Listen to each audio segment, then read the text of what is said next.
Apostolic letter of Pope Leo XIV, drawing new maps of hope, on the occasion of the 60th anniversary of the Conciliar declaration GRAVISSIMUM EDUCATIONIS. 1. Preamble. Drawing new maps of hope. October the 28th of 2025 marks the 68th anniversary of the Conciliar declaration GRAVISSIMUM EDUCATIONIS on the extreme importance and current relevance of education in human life. With that text, the Second Vatican Council reminded the Church that education is not an ancillary activity, but forms the very fabric of evangelization. It is the concrete way in which the gospel becomes an educational gesture, a relationship, a culture. Today, in the face of rapid change and disorienting uncertainties, that legacy is showing surprising resilience. Where educational communities allow themselves to be guided by the word of Christ, they do not retreat, but are revitalized. They do not build walls, but bridges.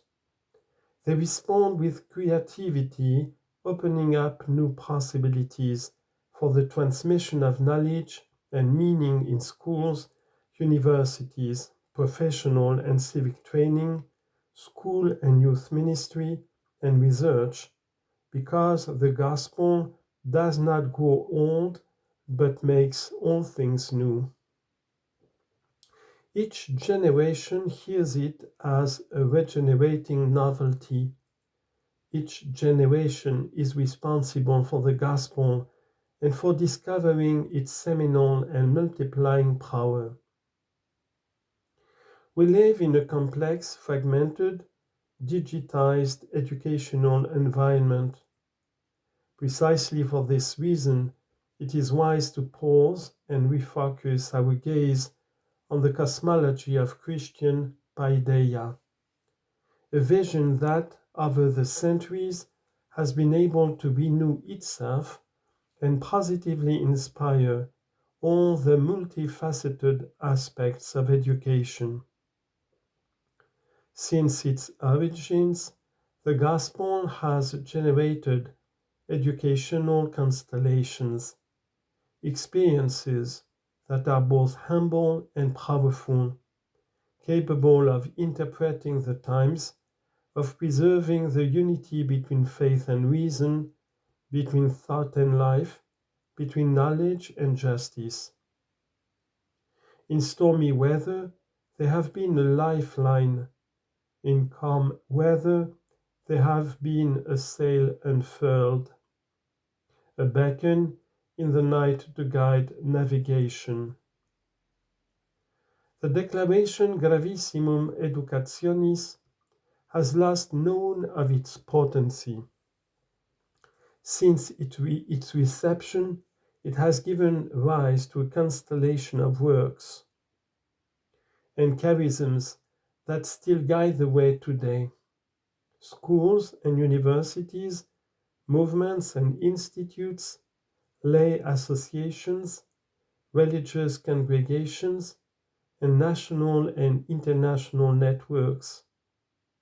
Together, these living bodies have consolidated a spiritual and pedagogical heritage capable of traversing the 21st century and responding to the most pressing challenges. This heritage is not set in stone. It is a compass that continues to point the way and speak of the beauty of the journey. Expectations today are no less than those the Church faced 60 years ago. Indeed, they have expanded and become more complex. Faced with the many millions of children around the world who still do not have access to primary education, how can we fail to act? Confronted with the dramatic educational emergencies caused by wars, migration, inequalities, and various forms of poverty, how can we not feel the urgency to renew our commitment? Education, as I recalled in my apostolic exhortation, Dilexite, is one of the highest expressions of Christian charity. The world needs this form of hope. Second, a dynamic history. The Church is mother and teacher not by supremacy, but through service. She accompanies the growth of freedom, taking on the mission of the Divine Master, so that everyone may have life and have it abundantly. John chapter 10, verse 10. The educational styles that have succeeded one another show a vision of man as the image of God, called to truth and goodness, and a multiplicity of methods at the service of this calling. Educational charisms are not rigid formulas, they are original responses to the needs of each era. In the early centuries, the Desert Fathers taught wisdom through parables and apophthegms. They rediscovered the path to the essential, to discipline of speech and guardianship of the heart. They transmitted a pedagogy of the gaze that recognizes God everywhere. Saint Augustine, grafting biblical wisdom into the Greco-Roman tradition, understood that the authentic teacher arouses the desire for truth, educates freedom to read the signs, and listen to the inner voice. Monasticism perpetuated this tradition in the most inaccessible places, where for decades the classical works were studied, commented on and taught, so much so that without this silent work in the service of culture, many masterpieces would not have survived to the present day. Then, from the heart of the Church, the first universities were born, which, from their origins, proved to be an incomparable center of creativity and dissemination of knowledge for the good of humanity.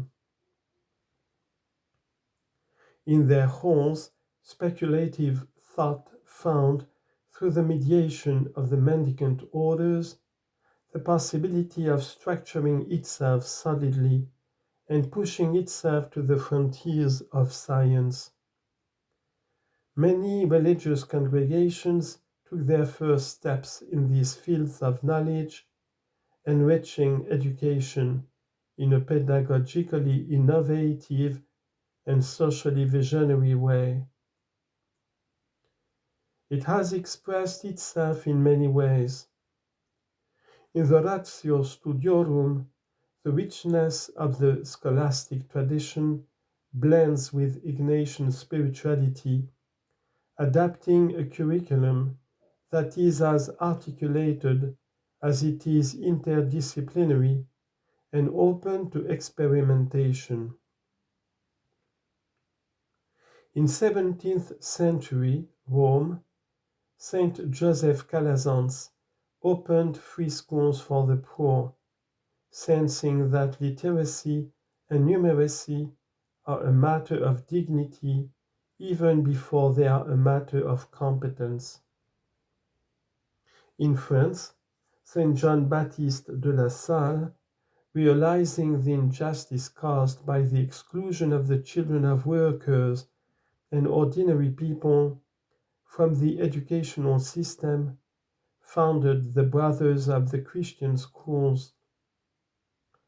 At the beginning of the 19th century, again in France, Saint Marcelin Champagnat dedicated himself wholeheartedly to the mission of educating and evangelizing children and young people, especially those most in need, during a period when access to education continued to be the privilege of a few. Similarly, St. John Bosco, with his preventive method, transformed discipline into reasonableness and closeness. Courageous women such as Vicenta Maria Lopez y Vicuña, Francesca Cabrini, Josephine Bakhita, Maria Montessori, Catherine Drexel, and Elizabeth Ann Seton opened doors for girls, migrants, and the marginalized. I reiterate what I clearly stated in Dilexite. For the Christian faith, the education of the poor is not a favor, but a duty. This genealogy of practical action testifies that, in the Church, pedagogy is never disembodied theory, but flesh, passion, and history.